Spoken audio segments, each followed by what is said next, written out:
What's up everyone, it's Benedict here, aka BHL Hudson. Welcome back to the BHL2 channel, and it is the Monday after Super Bowl weekend. The Super Bowl was yesterday, in case you somehow missed that.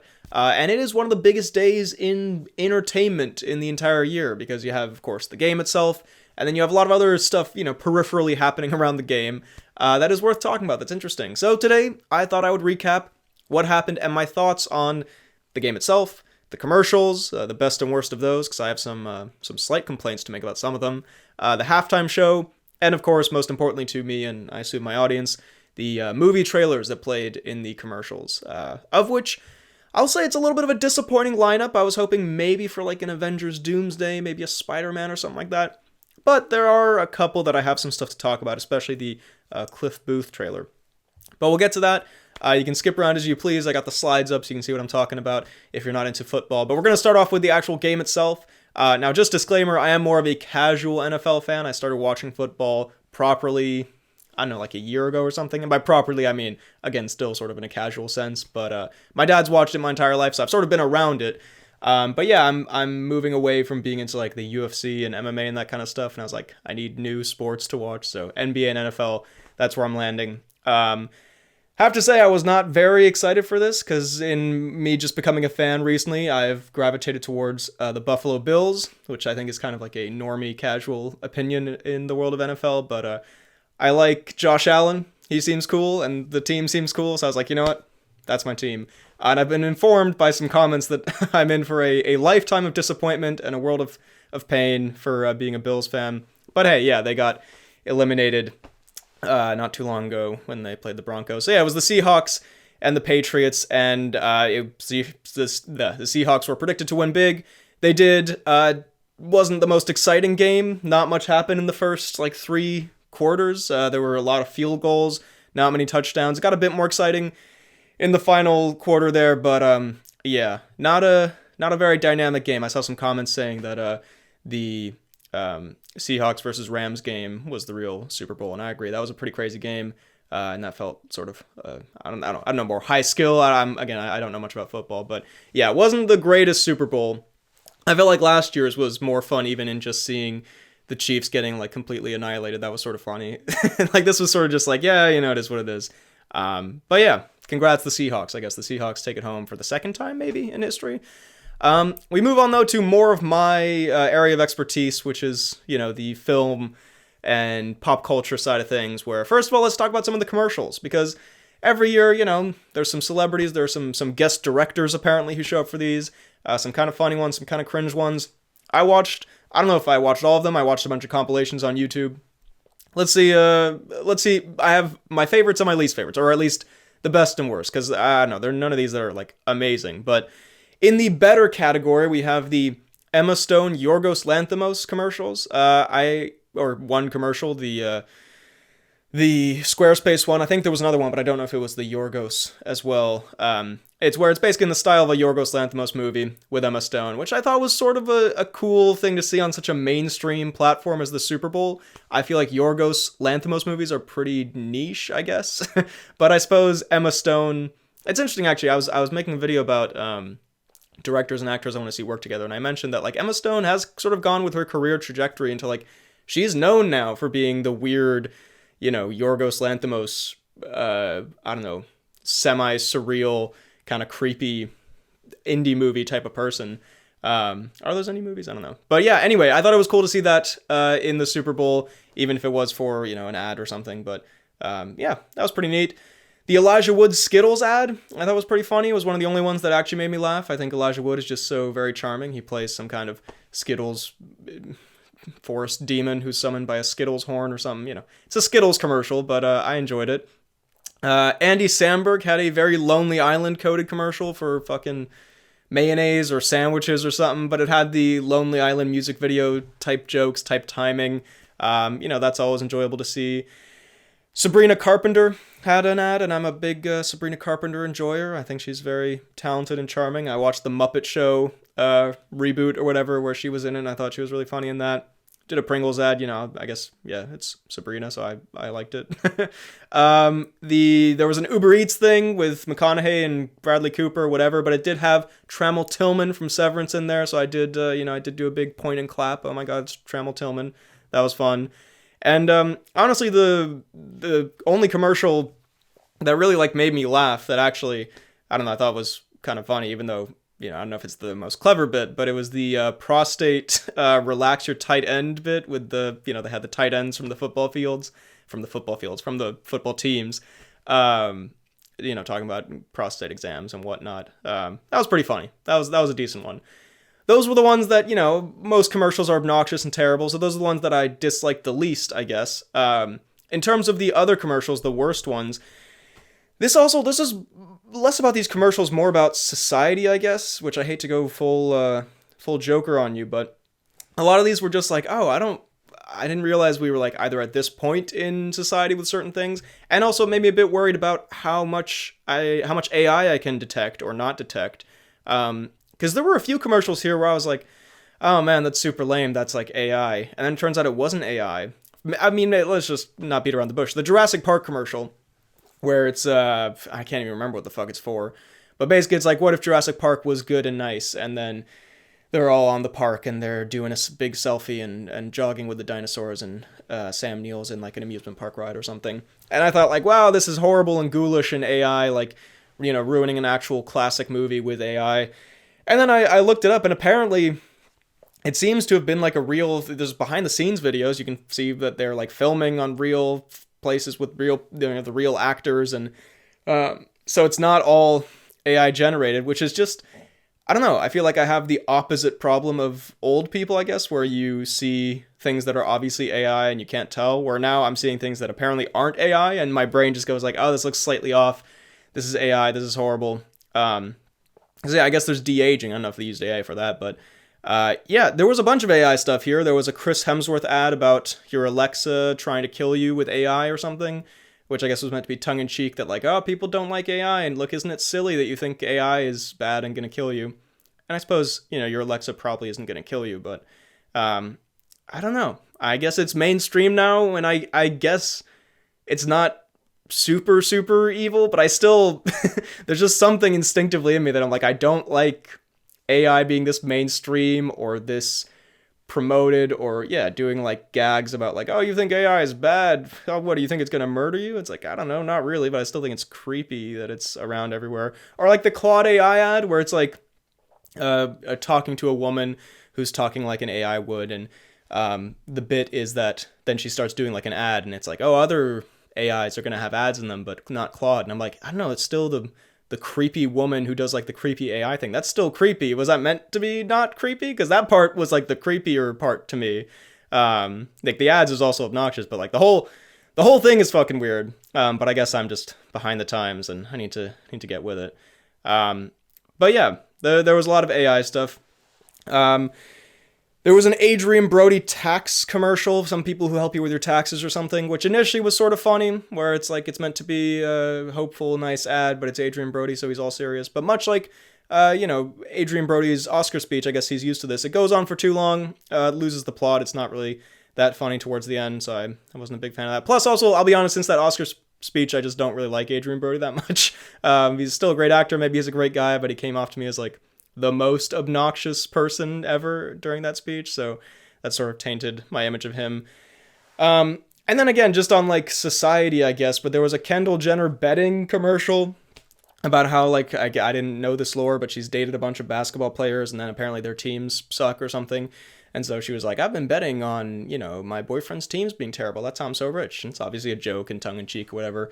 But I don't know. I guess because I've slightly followed like the UFC betting scandals and stuff. I'm like, are you like making jokes about betting on things that you have like maybe insider info? Like if you know of your Kardashian curse and then you bet on that, like, is that a good thing? Again, it's all a joke or whatever, but I don't know. Also, just betting being this prevalent in fucking everything is interesting. But there was also a Serena Williams weight loss Ozempic type pill thing, whatever, that she was taking, that is about how, I'm an athlete and a healthy person and I take this pill. And again, maybe that's like AI, where I guess just like instinctively I'm like, weight loss medication for, I don't know, I assume it has health benefits for diabetes and this kind of stuff, but like just normal people taking like weight loss stuff is like, oh, that seems bad to me. But maybe not. I don't know. Maybe it's all fine and good. Yeah, it's sort of just one day you realize like maybe you're not super familiar with the somewhat dystopian seeming world around you. And speaking of dystopian worlds, Mr. Beast had a Super Bowl commercial, which I mean, my note here just says, Mr. Beast is evil, also your commercial sucks. I despise Mr. Beast. But I just like to say I've despised him from the jump. I was there back when everyone was, huge Mr. Beast fans, where it was like, oh, you don't like Mr. Beast? He plants trees and cures the blind. Do you hate the blind? And I was like, no, actually, I don't hate the blind. I just think the way he does it, his weird performative YouTube charity, I'm in a thumbnail doing like a soulless smile next to a crying child thing, is weird, and like I don't like that. And just what he represents, he's like the antithesis of what made YouTube fun and cool to begin with. He like represents perfectly the corporate money slopification of content, and I just look, as a person, I don't fucking know Mr. Beast, but just like what his brand represents, I just genuinely fucking despise. And this commercial sums up his whole thing really well, because the whole bit of the commercial is like, we're gonna do the craziest Super Bowl commercial, it's gonna be so wild, and then it's just like Mr. Beast B-roll, basically. It's just fucking explosions and things happening, whatever, like just vapid whatever. That does not make it the coolest, craziest Super Bowl commercial. I don't even remember what the fuck they were advertising. So, I mean, I feel like it's a failure in that way. Fuck Mr. Beast. Your commercial sucks. Yeah, that's my take. We move on to the halftime show. The Bad Bunny halftime show, which, again, speaking of society and whatever, I've not engaged with, I assume, the massive flow of, controversy and headlines and discourse or whatever. I'm sure I'm sure Donald Trump has said something. I'm sure Tucker Carlson will say some stuff, whatever. I like being somewhat happy, so I'm just going to try to avoid that stuff. In terms of the actual show, I was surprised by how much I liked it, because I have to be honest, I don't know much about Bad Bunny's music, and when he was sort of, not rising to prominence, he was already very famous, but when he was announced for this and, everyone was talking about Bad Bunny, I was like, okay, I should give it a shot. And I listened to some of his music, and I don't know, just wasn't really for me. I just didn't really vibe with it. And I was thinking, like, is this halftime show going to be another Jimmy Kimmel situation, where it's like, okay, because he's on, like, he's being attacked by the evil Trump administration, like, okay, we're on his side, even though, like, I think Jimmy Kimmel as a comedian is, like, kind of fucking insufferable. But it's like, okay, go Jimmy Kimmel. So it's like, okay, go Bad Bunny, even though I don't really like his music.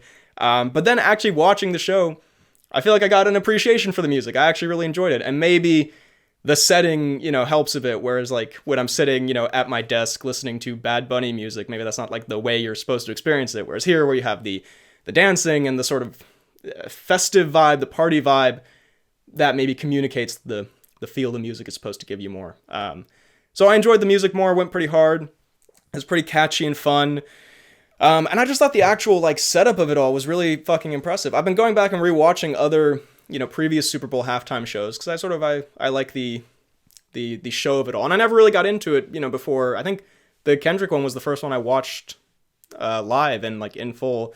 And this was, like, really impressive. Like, again, you have things in the past. There's been great ones, but, like, I watched the Maroon 5 one, which was, like, abysmal on every level.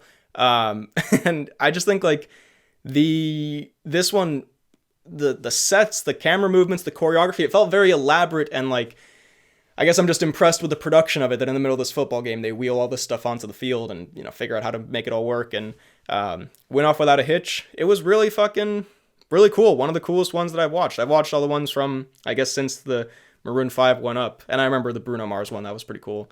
But this was great. Yeah, it was a great vibe. I saw Pedro Pascal in there, I'm pretty sure. I think he was in the background somewhere. That was fun. Lady Gaga showed up. Ricky Martin, the Latin pop star. That was cool. And yeah, obviously it has a positive, message to it. The love over hate thing. And I think the football said, "Together we're America." Yeah, it was cool. He was never going to say fuck ICE on, like, the Super Bowl broadcast. But, this was a good show of love and positivity, and some messages that, yeah, again, I do not intend to follow the discourse, but It should give some hope and happiness to people who could use it, and piss off some of the worst people. And I guess that's positive. So yeah, no, I was a big fan. Thumbs up for the Bad Bunny halftime show. And then finally, the movie trailers. This is before I get into this like specifically, I just want to say, in general, I've written here, they don't do them like they used to. And what I mean by that is, like, I feel like there used to be more pomp and ceremony around, like, the Super Bowl, Comic-Con, fucking D23 or something, where there were, like, moments, even in the gaming world. I think they used to have, like, the E3 convention. I'm not a big gamer. But, like, there used to be more moments where it was, like, big trailer drop, you know, people are making videos about, like, I was going to make just, like, Super Bowl trailer, you know, reaction or response video or whatever. But they weren't, like, enough. There wasn't enough interesting stuff there. It's like, okay, I guess I'll talk about like the whole show in general. But in the past, I feel like, yeah, I could have made a whole video just on the trailers alone. There were like reveals and new stuff and whatnot. And now it just feels kind of like, yeah, and like out of Comic-Con, I feel like nothing that interesting happens, you know, especially compared to how it used to be. I don't know. I guess I could look into it. Maybe it's something to do with the internet or the way they announce things differently now, but kind of sad. But anyway, there was some stuff here. Let's go through it. Project Hail Mary had a full trailer. First of all, on the negative side of things, between this and the other trailers, I feel like I've seen the whole fucking movie at this point. I would have appreciated if they could have held back a little bit, because the first trailer, there's, you know, it's the general kind of comedic vibe, and he's going into space, and it's Gosling, and it looks pretty cool. Okay, that's nice. And then there's like the alien reveal at the end, and I was thinking like, oh, okay, that would have been kind of cool to save for the movie, that there's an alien in it. That's a pretty big plot point. But then it seems like that's going to be a big part of the film, so it's like, okay, it's fine to reveal that in the trailer. But then they just do, like, I feel like I've seen most of the gags. I feel like I know exactly where the story's going. Yeah, a bit disappointed with that. But as far as the actual movie goes, looks pretty cool. Looks visually very cool. Very impressive with some of the colors and some of the shots. Looks pretty charming and funny. Again, I mentioned in a video, it doesn't look like it's exactly that Lord Miller type of humor that I love so much. You know, or like, it's the type of humor, but not like as overtly comedic as a Jump Street Lego movie type of thing. But still looks charming, still looks fun. I'm excited for it. We had the Supergirl TV spot. Basically nothing new. There's a bit more, you know, Krypton footage, dog footage. Krypto is on Krypton, and it's a cute dog. That's about it. The rest of it is like basically the same trailer. I'm still excited for it, I guess. Not I guess. I am excited for it. There was the Hoppers trailer. Fine, kids movie, sure, Disney movie. Speaking of kids movies, Minions and Monsters. This is not an original observation at all, but these Minions things, just watching this trailer, I was like, man, this is such brain rot. And I guess like kids movies have always had an element of brain rot to them to some extent, maybe, but like, I don't know, I was trying to think of like in comparison to a Tom and Jerry or something, you know, the classics, because it is very slapsticky, and I'm like, okay, is it sort of like Looney Tunes coded? But it also is just like the colors and the way the Minions talk, it just does feel like iPad generation, like melting your brain type of stuff. But it could be fun. I don't know. Maybe I'm going too hard. But yeah, anyway, Minions and Monsters, if you're hyped for that, that's cool. There was a Mandalorian and Grogu bit, which was sort of cute. They're sitting on a horse-drawn carriage, but instead of horses, it's tauntauns or something. That was kind of fun, but again, nothing really that revelatory. And there was a Super Mario Galaxy, like 15-second commercial where there's Yoshi in it, which has already been revealed. But Yoshi's there. Cool. And I guess baby Mario and Luigi, who are characters from the games, and or Mario Kart, maybe they're in it. So yeah, they were just sort of like a bunch of things like, okay, yeah, we knew this was coming out and there's nothing much to this. The two that are most interesting here to me are Disclosure Day, the new Spielberg movie. I had a bit of a trailer.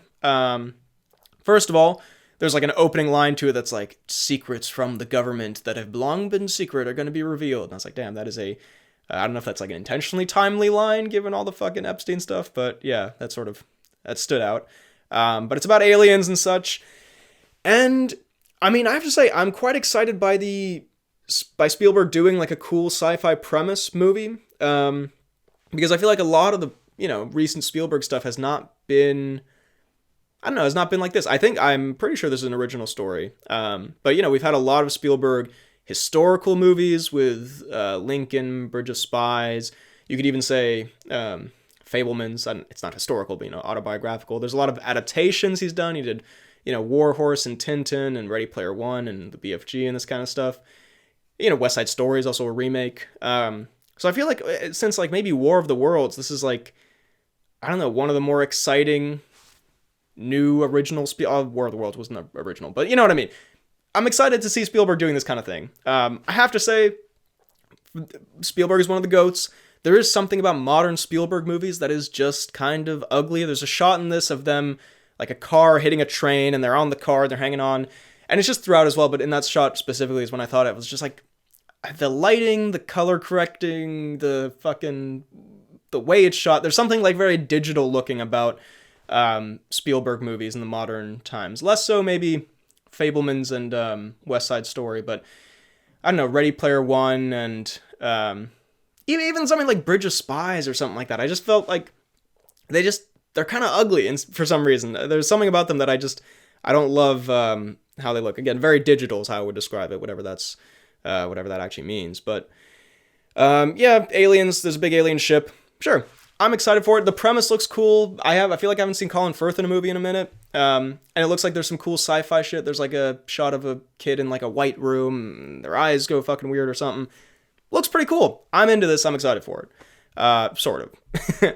And then the big trailer, the one that's sort of like an actual reveal of some sort. There was a trailer for the Cliff Booth movie from David Fincher, written by Tarantino. One of my most anticipated of the year, because I do love Once Upon a Time in Hollywood, and obviously Tarantino and Fincher are two of the most sort of talented, iconic people working behind the camera today. But I also have some reservations, and this trailer didn't do much to sway me either way on that, because my thought was that, like, Fincher directing a Tarantino script just feels sort of like a strange combination. Not that it's necessarily bad, but, like, I don't know. Once Upon a Time in Hollywood is such a Tarantino movie. Cliff Booth is such a Tarantino character. And to give that to Fincher direction, which is, I would say, generally a bit more serious, a little bit less sort of comedic and irreverent than Tarantino. I don't know how that's gonna flow. And I haven't seen Mank, but I did watch The Killer, and I have to say, like, Fincher's Netflix arc just seems like there's something so deflating about it. There's something like just not hype about a new Fincher movie should be like huge. And then I remember The Killer came out and it was like on Netflix, and I watched it with my friends, and we were all just like it wasn't bad. It was just kind of like, okay, I guess. Yeah. We stopped it halfway through and like, to take a break. And then my friend was just like, do you like it? I was like, yeah, I guess. Like that's just the vibes. I don't know. There's something about that also has me like less excited than I feel like I maybe should be. But in general, the trailer, it looks like Tarantino type vibes with the old school Hollywood stuff. And, maybe a little bit of the type of comedy and dialogue. You don't get a ton in the trailer. Mixed with this darker Fincher, slight noir-ish feel. And yeah, I guess that could be cool. I don't really know. I just think it's an interesting choice. I feel like Fincher Tarantino mix feels more like we have a Tarantino script, let's get like a big name director, than like this super organic, like, well, I wrote this script for Cliff Booth and only David Fincher could direct this. You know what I mean? Maybe that is what happened. I don't know. But yeah, the vibe looks interesting. I'll be curious to see how it actually plays out. It looks like there's some cool stuff in there. There's like a race derby scene that looks pretty neat. Yeah, it has this sort of, I don't know about like seedy underworld, but it has like the censored stuff, I guess, because it was playing on TV during the Super Bowl. But, that makes it feel like it's sort of, yeah, this underbelly of Los Angeles world where Cliff Booth will go on this dark adventure or whatever. But still be fun. I don't know. Yeah, I will say the guy from all the Sean Baker movies, Karen Karagulian, I believe. He's in it, which is cool because I'd like to see him in more stuff. There's a big Kahuna Burger in there, and that was another point and clap at the screen. I recognize that. That's a Tarantino reference. Yeah, I'm still excited for this. And I did watch Once Upon a Time in Hollywood recently, so I think it is kind of cool to see a follow-up there. Not exactly sure what to expect. I'm excited. So yeah, those were my thoughts on the Super Bowl. The game, the commercials, all the stuff, halftime show, movie trailers, whatnot. What do you think of everything that happened? Let me know down below in the comments. While you're at it, be sure to like this video. Check out my main channel, BHL Hudson. My Instagram, BHL_Hudson. My podcast, The Poorly Planned Podcast. My Letterboxd, Real BHL Hudson. And subscribe for more videos like the one you just watched. I don't normally hit that on BHL 2. Feeling in the mood for it today, I guess. Thank you for watching. I'll see you next time.